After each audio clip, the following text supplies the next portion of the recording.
दोस्तों एक बार हम फिर से आ चुके हैं नई स्टोरी के साथ में। और आज की स्टोरी ना बड़ी इंटरेस्टिंग होने वाली है। आपको बहुत मज़ा आने वाला है।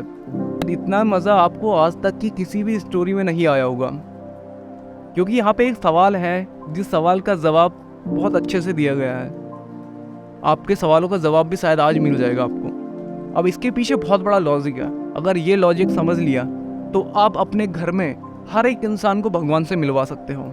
बहुत सिंपल सा तरीका है। चलिए स्टार्ट करते हैं। सूफी फकीर फरीद से एक आदमी ने पूछा कि ईश्वर से कैसे मिलूं?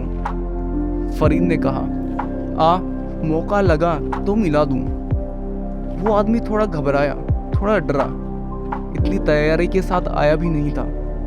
जिज्ञासा ही करने आया था, दार्शनिक जिज्ञासा थी। और ये सज्जन मिलाने ही चले, मगर अब ना भी ना कह सका, क्योंकि अब इज्जत का सवाल था।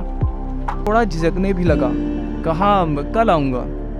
फरीद ने कहा, कल का क्या भरोसा, कल मैं रहूं या ना रहूं। और कल पर क्यों टालना? जब आज सवाल पूछा है तो आज ही उत्तर होगा, चल मेरे साथ। आदमी ने कहा, कहीं जाने की जरूरत है क्या? यहीं बैठकर इसी झाड़ के नीचे उत्तर दे दे। तो फरीद ने कहा, यहाँ मैं उत्तर नहीं देता, मैं तो नदी पर ही उत्तर देता हूँ। अब डरते डरते वह आदमी फरीद के साथ नदी पर चला गया। फरीद ने कहा, उतारो कपड़े। उसने कहा, पहने कपड़े में उत्तर नहीं देंगे क्या?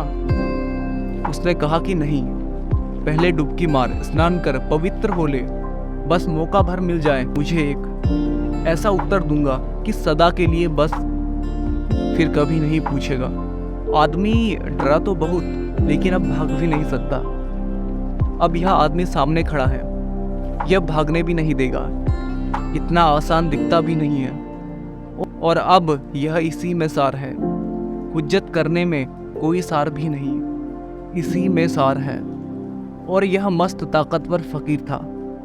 अगर भागा भागी की तो पकड़कर फेंकेगा पानी में, और उसमें हाथ पैर टूट जाएंगे।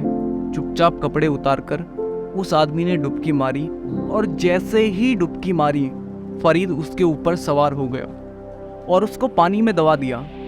और दबाए जाए, वो इंसान मछली की तरह तड़प रहा था, और फरीद दबाए जाए। सोचा होगा उस आदमी ने कि आज गए काम से, चले थे राम की तलाश में, अब यहाँ तो अपनी ही जिंदगी गई। किस असमय में इस आदमी से सवाल पूछ लिया। ये सब सवाल उठे होंगे, एक क्षण में दौड़ गई होंगी बातें कि अब भूलकर भी किसी से न पूछूंगा।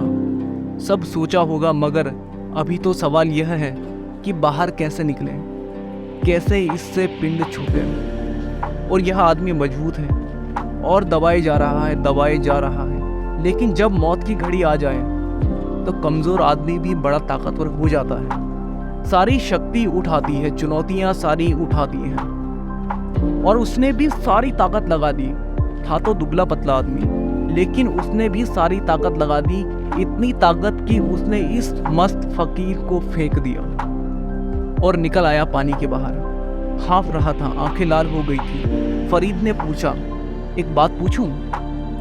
उसने कहा कि अब बिल्कुल ना बात हमें पूछनी, आपसे हमें बात ही नहीं करनी है।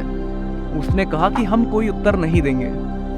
फरीद ने कहा कि सिर्फ एक सवाल पूछना है कि जब मैंने तुझे दबा लिया था पानी में, तब क्या हुआ था? उसने कहा, तब क्या होना था, जान निकले जा रही थी। फिर भी विस्तार से बता, फरीद ने कहा। अब विस्तार से उसने कहा, क्या बताना? बहुत विचार उठे मन में कि कैसे बचूं, कैसे निकलूं। फिर धीरे धीरे विचार भी खो गए। फिर तो एक ही सवाल रहा कि किस तरह बाहर निकलूं। फिर तो वह भी खो गया। फिर तो भाव ही रह गया बाहर निकलने का, विचार भी नहीं। बस फरीद ने कहा, तू समझ गया, आदमी होशियार है, तू उत्तर पा गया।